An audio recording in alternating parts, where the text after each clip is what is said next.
Good evening. Welcome to Northbeat. I'm Megan Roberts.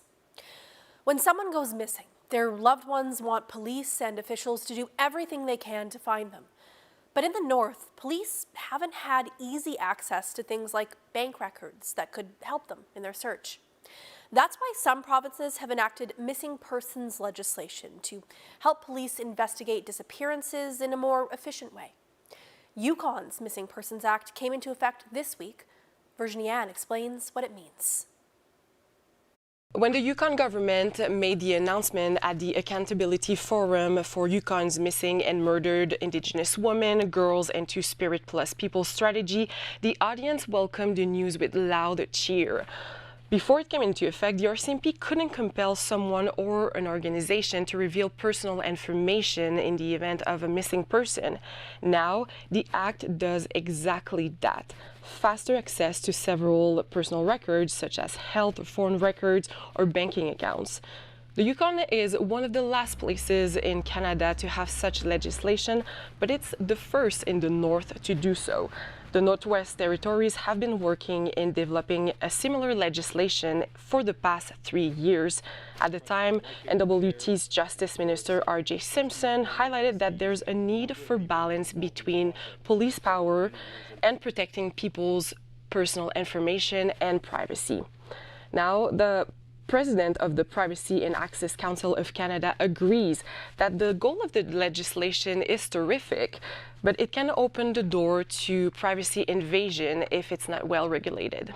I can imagine the police will, good faith, start an investigation, there's a report, they follow whatever the proper processes are, and then something happens. And no one's aware of it, so there's no consequences. Meantime, the individual's information has gone somewhere, and we don't know where. And we don't know that it's gone somewhere, so no one knows to ask about it. And that's the problem with a lot of the privacy and access legislation. Under the Act, the RCMP is obligated to present an annual report about its use of the legislation.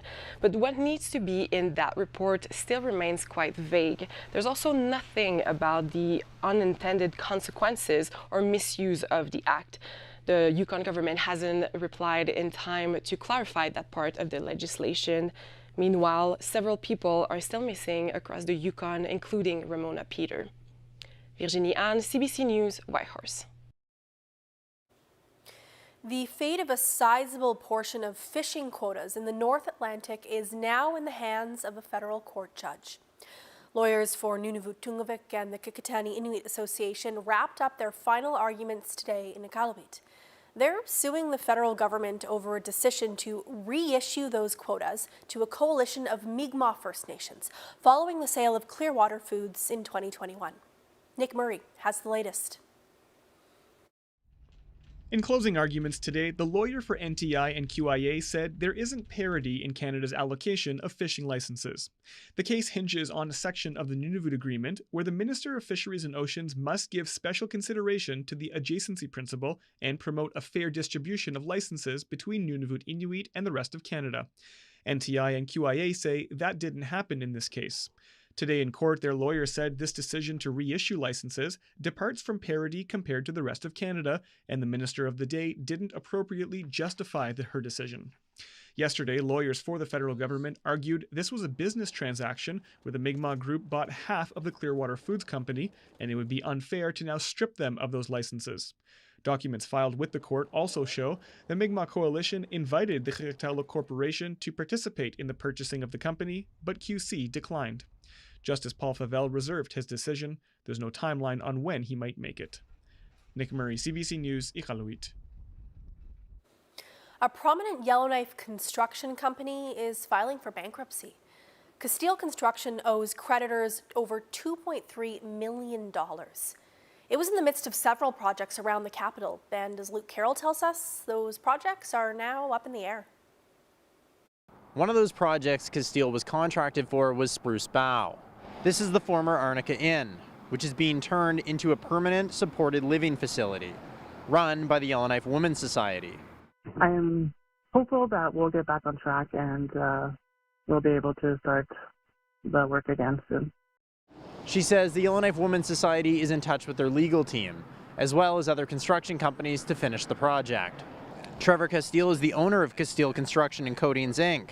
He confirmed in an email that the company had filed for bankruptcy. This came after days of speculation, as the company's lot in Cam Lake was empty on Monday. Multiple contractors in Yellowknife told CBC News Castile owes them money, as much as $100,000 in one case. Trevor Castile referred all further inquiries to the bankruptcy trustee MNP Edmonton. There are no details on why the company declared bankruptcy or how much it owes. Luke Carroll, CBC News, Yellowknife. The trial of an RCMP officer continued in Iqaluit today. Luke Tompkinson is charged with uttering threats and assault with a weapon after he allegedly raised his taser at a man in Arctic Bay in February 2020. Much of the event was caught on video. The CBC's Emma Tranter has more, but first a warning. This story contains video some people may find upsetting. The trial began on Tuesday with testimony from Corporal Jesse Beyer, another officer working in Arctic Bay at the time. He recounted what happened that day when he and Tompkinson were called to a house on a mental health call. Beyer said Tompkinson was a relief officer who had only been in the community briefly before the incident. A video filmed by one of the residents in the home was played in court, and Beyer was asked to describe what happened. The video shows Tompkinson and Beyer arresting a man in the house. At one point in the video, Tompkinson raises his taser at a man sitting on a couch off frame and threatens to tase him in the face after the man swears at the police. Tompkinson was also initially charged with pointing a firearm, but the Crown dropped that charge before the trial began. The man who Tompkinson allegedly threatened and pointed the taser at testified earlier today, saying he felt threatened and scared when Tompkinson did that. Tompkinson was only charged with the offenses last year and no longer works in the community. He is still employed with the RCMP. The trial is expected to run for 2 weeks. Emma Tranter, CBC News, Iqaluit. A new grassroots support group north of 60 is looking to raise awareness about the challenges some people face trying to get pregnant. Lana DeBastiani recently became a fertility doula and is struggling to get pregnant herself. She started a support group with the help of a national organization. While it won't change the fact that there's no fertility clinic in any of the 3 territories, DeBastiani says she thinks the group will have a positive effect. She says they're trying to create a safe space where people can talk about northern-specific challenges. I'm just hoping that it can be a place where people can feel less alone and to help just bring a little bit more public awareness as well about how many individuals go through this, and that there is more support that we could use and that supporting each other can make a huge difference. The meetings are held virtually. DeBastiani says the group hopes to meet on a monthly basis. Nunavut's health department says masks are now mandatory in all health facilities. That includes the elders facilities and the mental health treatment center in Iqaluit. The department says it's detected increasing cases of COVID-19 and other respiratory illnesses in the territory. People entering the buildings will also be questioned for COVID-19 symptoms upon arrival. To help stop the spread of COVID-19 and the flu in Nunavut, the government has announced how Nunavummiut can get their vaccines. Clinics are now available in all communities. In Iqaluit, they're operating on a walk-in basis in Building 1091. Outside of the capital, you can get the shots at your local health center. Nunavut's Legislative Assembly is set to return tomorrow afternoon for a 3-week sitting. Caucus Chair Solomon Maliki says regular members have a few key priorities they want to focus on. It's going to be housing for sure, along with health. That's been our priorities, and we want to see more actions. That includes knowing how much money will be spent on housing and dealing with aging healthcare and school infrastructure. 9 bills are expected to be introduced, including the capital budget for the next year. It also marks the midpoint of the government's mandate. House Leader David Johannesy previously said a midterm report will be tabled tomorrow. History was made in Manitoba today when new Premier Wab Kinew and his cabinet were sworn into office. It is the first time in Canada a First Nations person has been elected to lead a province. Cameron McIntosh reports. Wab Kinew is now Manitoba's 25th Premier after a swearing-in today unlike any seen before here in Manitoba or any other Canadian province. a ceremony full of Indigenous symbolism and substance. And we still honor our kulak every day. Starting with the lighting of an Inuit lamp. It included Métis dancing, a drum song written specifically for the event, and a Cree prayer. All of it honoring the 7 Indigenous nations who predate the founding of Manitoba. Canoe was sworn in wearing a traditional war bonnet to symbolize leadership. In addition to becoming Premier, Canoe is also taking on the portfolio of Indigenous reconciliation in a province with a long history of tension between the provincial government and Indigenous communities. Canoe spoke of his vision for a more inclusive Manitoba. Today, Manitoba now has a Jewish lieutenant governor, an Anishinaabe premier, a gender-balanced cabinet, and a government MLA team that represents many walks of life from so many regions of this great province. And I believe that this sends a message to every young person in Manitoba that no matter who you are, no matter where you come from, and no matter which barriers you have to overcome on your life's path, that the road to success is open for you. Manitoba's new cabinet was also sworn in. It is one of the most diverse in Canada. Now, during the election, Canoe ran mostly on healthcare reform, saying he wasn't motivated by becoming the country's first First Nations premier. But given today's ceremony and the structure of his cabinet, it's clear Manitoba's new government is focused on change. Cameron McIntosh, CBC News, Winnipeg. The Tuktulirinik Symposium kicked off in Rankin Inlet, Nunavut this week. The 2-day meeting focuses on caribou in the territory. Some people are calling for an increase in quotas, even just for a while, because of the high costs of food. They're running out of caribou meat, which has affected our tradition enormously. We see them and we're not allowed to catch them, and some have no meat at all. The hunter says it's tough not to be able to harvest caribou and feed people. Akavak also says they were able to catch 5 or 6 caribous at a time before the quotas were introduced. He wants the number of quotas to increase in Kimmirut as the population is growing. Inflation continues to put pressure on people's pocketbooks, especially at the grocery store. As Sophia Harris shows us, while some packages may look bigger, there may not be more product inside.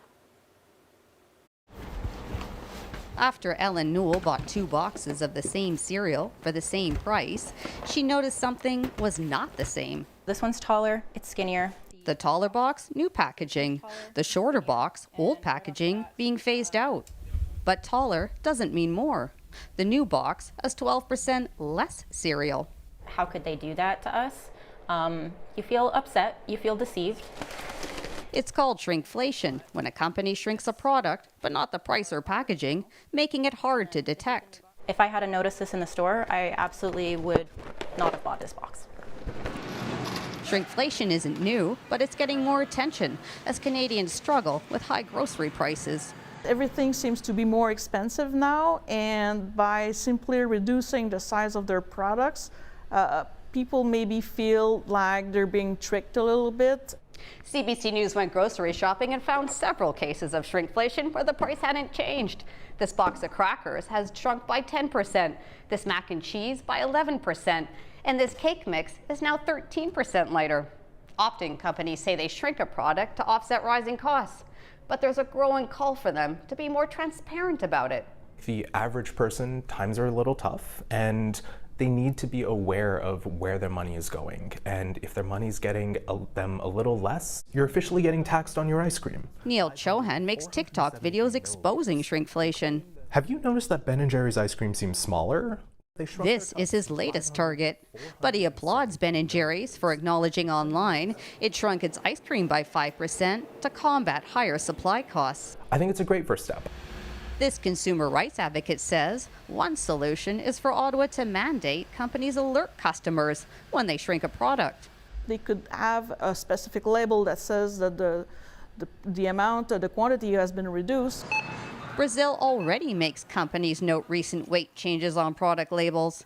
France has pledged to do the same. We are in solution mode to bring relief to Canadians. Facing pressure over high food prices, Ottawa says it will investigate shrinkflation, but no action plan as of yet. The next day, I went back to Walmart and... As for Newell, when she realized the older boxes had more cereal, she bought several before they disappeared. Sophia Harris, CBC News, Toronto. So I bought...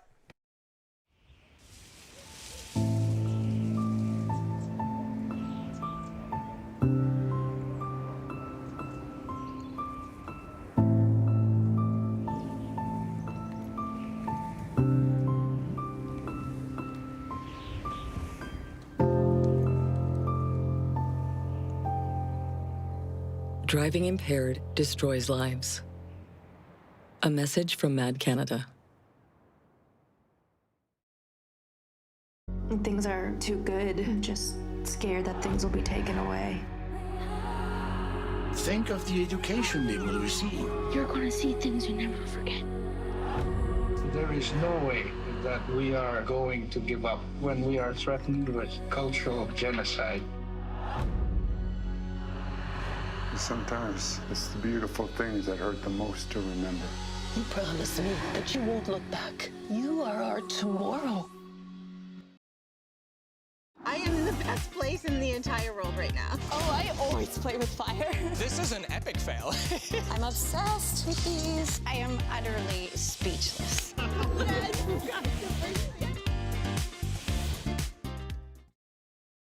Keeping secrets, are you? No, sir. It's like any man. On the run. Whatever you're gonna do, you need to do it now. Hang on, guys. I'm sure you'll get some action, promise? We were failed by history. It's really important that we own our stories.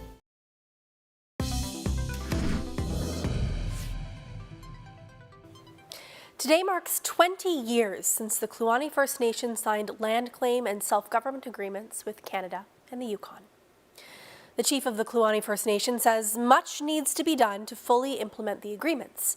Still, he says a lot has been accomplished in 2 decades. He points to projects like the new school, a water treatment plant in the community, a gas station, and a store. Some days we seem like we're not moving anywhere, but you know, every inch forward is an inch in the right direction we see. And we're doing that for the people, for our future generations, so that we can have proud individuals that speak our language in our schools, in our offices, and everywhere. And we never forget where we come from. Day-long celebrations are happening in Burwash Landing to mark the occasion. Along with those festivities, the Kuani First Nation is also celebrating a new book that is years in the making. It's called Kuani Lake Country People Speak Strong, and it features stories of community elders. Cheryl Kawaja brings us that story. Gathered at the community hall for the book launch, as always, and especially on this day, elders are the guests of honor. We worked very hard to come to this place and to this day, and we're really quite excited about it. Alice Johnson says the meaning behind the stories in this book are the foundation for the children of tomorrow. At almost 400 pages featuring 22 elders, it includes photos and stories from the land, culture, and lived experience. We have gifted the future, even though we don't see it. We've left a gift there. Oh, that's Grace Chambers, my grandmother. That's me, yeah. Ernest Martin is holding a fresh copy of the book for the first time. Well, that's all my grandmother did was trap and fish and hunt and go across the lake and live there for weeks and weeks on end, right? That's what we did. Thank you, okay? For the team that put this project together, it was a labor of love. Katie Johnson says the project has brought the community together. She notes some of the elders who shared their stories have since died, but this book will ensure their voices live on. I think it really shows the strength and the resilience of our people here in Kluan-Man, and to know that our stories are alive, our stories will continue. Johnson hopes the next generation will be inspired to continue this work and maybe even publish another book in the years to come. Cheryl Kawaja, CBC News, Burwash Landing. The North is vast, and when someone goes missing out on the land or the water, it can take a lot of resources to find them. Yesterday, we told you about 2 men who were rescued after spending 3 days lost on the shores of Great Slave Lake. Tonight, the CBC's Leanie Lambering takes us aboard the boat that brought them home. It's been a part of the Yellowknife Marine Rescue Unit fleet since 2021, and it's just one of many parts of the Canadian Coast Guard auxiliary teams across the NWT and Nunavut. So we're standing here on Rescue 797, and I want to talk to you a bit about this boat and what it does. But first I want to ask, how long have you been the leader of the Yellowknife Marine Rescue Unit?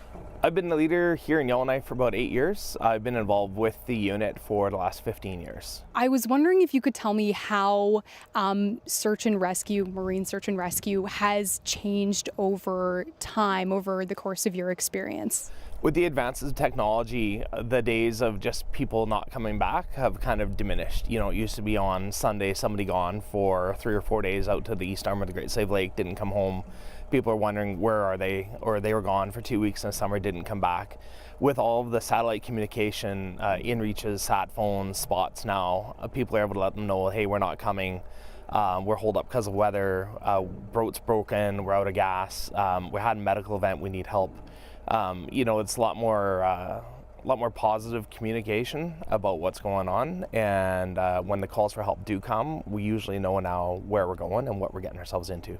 Yeah, can you tell me a bit more about the Canadian Coast Guard Auxiliary's presence across the north? Sure, the Coast Guard Auxiliary right now in the Arctic here has 19 units throughout the Northwest Territories and Nunavut, with 288 members, I think, last time I checked. And all operating completely volunteer, maintaining their vessels and maintaining like basically a standby posture and able to go at any hour of the day to go and help their fellow community members. Why is it important to have these local units? With the advent of tourism in the Northwest Passage and the less ice that we have going on, the federal government's offered, it's called the Indigenous Community Boats Program over the last number of years that has funded, I think it's like 14 or 15 boats into search and rescue boats into communities around the north. And what we're doing now with the Coast Guard Auxiliary is we are moving boats into these Arctic communities with trained members in the communities that are able to actually go out now and assist in search and rescue operations throughout the Northwest Passage, throughout the Arctic. And it's partly tourism and different tourist cruise ships, different adventure travelers that they're helping, but it's also their own community members that previously we would have had to get resources in from down south via aircraft coming from Halifax or coming from Winnipeg or Trenton. And it's been a huge shift over the last 5-6 years as far as our resources around the north. So we are bobbing right now on Great Slave Lake on Rescue 797, and this is the boat that brought those missing men home on the weekend. Can you tell me a little bit about this vessel? Sure. This is it's built in Kingston, Ontario by a company called Metalcraft Marine. It's 9 meters long, 2 outboard motors, and it has a cabin on it, which we love. So we're able to put the heat on and we're able to stay warm, especially this time of year. This is our Rescue 797. We have a chart table. We're able to have somebody keeping track of where we're going with charts. We have an inReach that's mounted on the front windshield of the boat, Bluetooth to an iPad. So we do all of our keeping in touch when we're out on the lake from this station. So this is our helm station, and this boat's pretty cool. It has half doors, so in the summertime it's like having built-in air conditioning, and great lines of sight if we are picking somebody up out of the water to be able to see right outside where you're maneuvering against. We have a sat phone external antenna on the roof, and it actually rings and works just like your home phone. So in the Arctic this summer, there was 37 search and rescue missions completed by the Coast Guard Auxiliary. And how many by you guys here? We did, I think, 6 this summer. It was a slow summer. I think the evacuation had a lot to do with that. So one of the neat features of this vessel is we can actually pop this front seat out, and we're able to use this bench as a stretcher deck. Fortunately, we haven't had to use this feature yet, but we do have the ability to put a stretcher in here and keep it warm and heated and out of the conditions. Okay, thank you so much for taking the time to show us this vessel and talk about what you do. It's my pleasure. Thanks for having me. Team NT is looking for coaches for the upcoming Arctic Winter Games. In Nunavut, that means a call out for someone to lead the Arctic sports team. And for some mentors of the Northern Games, it means more than just coaching. The CBC's Des Loreen tells us why. Oh, nice try. Shake hands, shake hands. The Arctic sports team for next year's AWG needs a coach. A call out from the Aboriginal Sports Circle NWT went out this week. The next games are in Alaska in March 2024. Steve Cockney Sr. of Tuktoyaktuk is the coach and former Arctic sports athlete. He says the coach's role is important to mentor new athletes. It's not only a coaching part that's involved, it's keeping the kids involved and making sure that they're in good spirit of the games. And you can't just leave them after the game. You can't just leave them be. You know, you got to be with them all the time. It was in the late 60s that Cockney was first introduced to the games. He says the games have experienced some highs and lows, but he's excited for the future. We have to keep our traditional games going. You know, it's been an on and off situation at times, but the hardship was there, but we try real hard to keep it going. This past summer, the Northern Games Society hosted a regional youth event, and that event saw 100 participants attending. Cockney is confident the new generation of athletes will keep the tradition strong. Des Loreen, CBC News, Inuvik.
And that is Northbeat for tonight. For news anytime, go to cbc.ca/north. Thank you for watching. I'm Megan Roberts. Have a good night.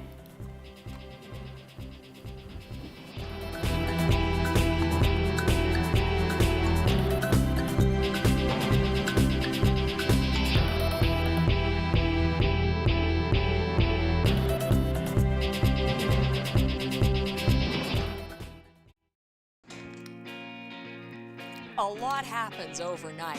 Hey, good morning, Heather. Hey, good morning. How are you today? We're ready to go when you need to know. Good morning. I'm Heather Hiscox. We begin with breaking news, what we're learning from. Like you see from behind us here, how big the fire is. Your connection goes back decades. You're giving me the hard questions. Yes. The heroes and the helpers. That is what we're here for. I found Canadians. I'm Heather Hiscox. Start your day with us on CBC Morning Live.